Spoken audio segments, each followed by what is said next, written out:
promise to you, I will prevent World War III. And we're a lot closer than anyone knows. We are a lot closer to World War III than anyone knows. And that will be a war like no other. That will be obliteration. This isn't army tanks going back and forth shooting at each other. This is weaponry like nobody can even imagine. You don't even want to talk about it. On my first day back in the White House, I will terminate every open borders policy of the Biden administration and begin the largest deportation operation in American history.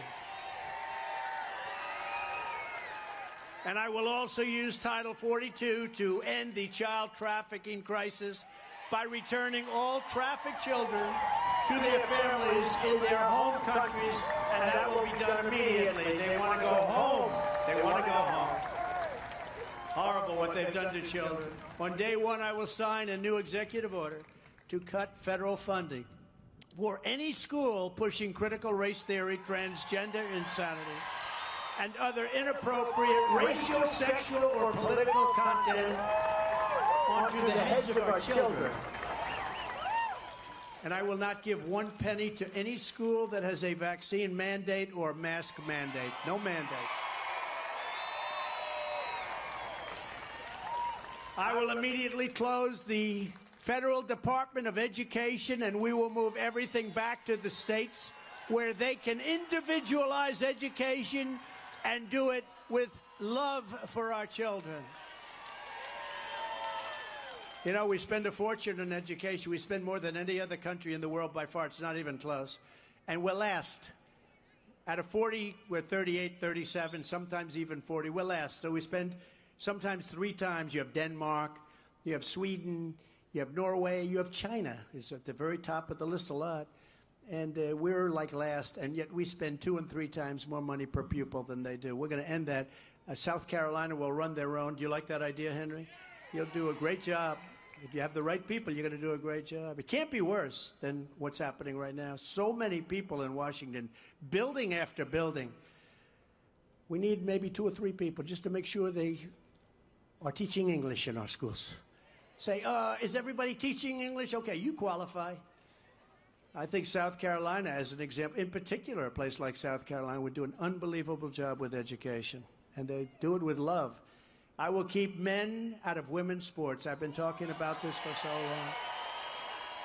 And I will sign a law prohibiting child sexual mutilation in all 50 states. Can you imagine? Can you imagine, Yvette? Can you imagine even saying that?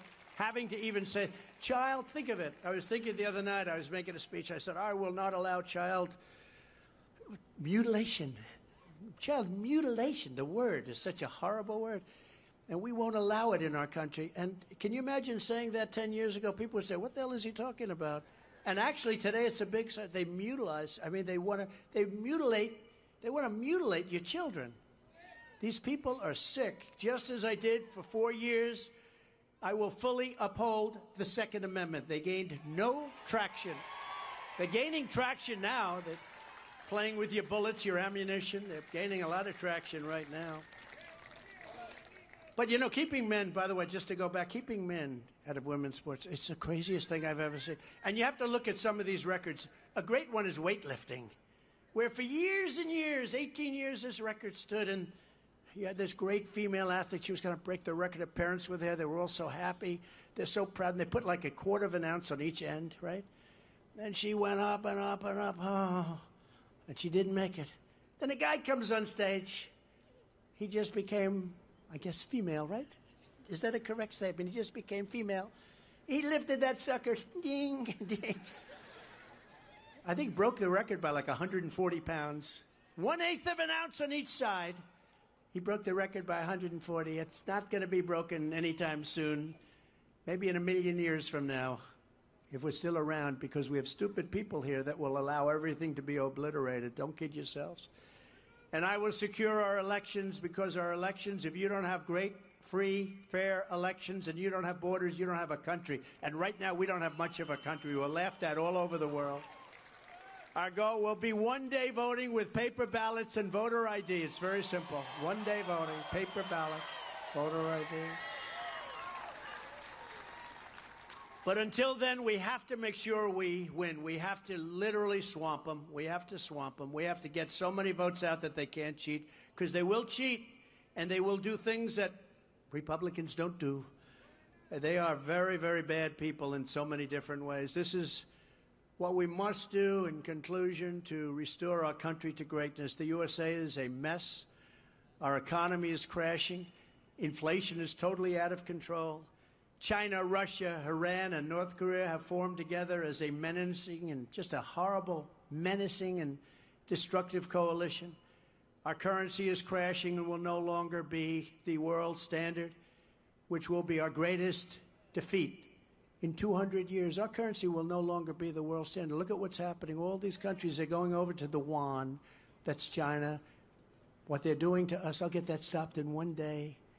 I'll say, you get that stopped, or we're not doing any trading with you. There'll be no more trading. They'll be, oh, we would love to stop that, or we would like to stop that. But nobody talks to them properly. It won't happen with me, not even a little chance, just like Russia would have never invaded Ukraine, as I said, and China would not even thought about Taiwan. And you know what? He just said it. They didn't. They didn't. There was never a thought. And I'll tell you what, that was the apple of President Putin's eye. I spoke to him very well. I had a great relationship with him. It's good to have a good relationship. You know, the fake news, look at all of them back there. The fake news said he gets along with Putin. Getting along is okay. But, you know, in many respects, he told me this. He said, there's never been anybody that treated us. I ended Nord Stream 2. Nobody knew what Nord Stream 2, they never heard. I ended the single biggest, most important economic development in the history of Russia. I ended it. It was over. When Biden came in 1 week, he approved it. Is that correct, Marjorie? 1 week, he approved it. I said, I can't believe it. And they built it 1 week. And then they said, Trump is very soft on Russia. I was the one that put the big sanctions on.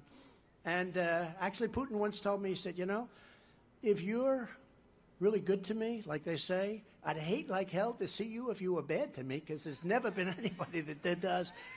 But we did get along, and he would never have done that. And he wouldn't have done it for a second reason. Oil would not have hit $110 a barrel. So he wouldn't have been able to afford prosecuting the war. He wouldn't have been able to do it because oil went up to $100 and $115 and even more than that for a period of time. And he actually made a fortune, one of the few people ever to make a fortune on fighting a war. Wars you lose in lives and you lose money. He lost lives, but he made a lot of money. And if that would have been stable, if that would have been at $40, $50, $60 a barrel, he wouldn't have been able to even do it. And he never had the soldiers up there. He was never even thinking about doing it with me. He wouldn't have done it because I told him not to. I said, you have no idea what's going to happen to you if you do it. But he wouldn't have done it because of the oil prices, because oil was so low.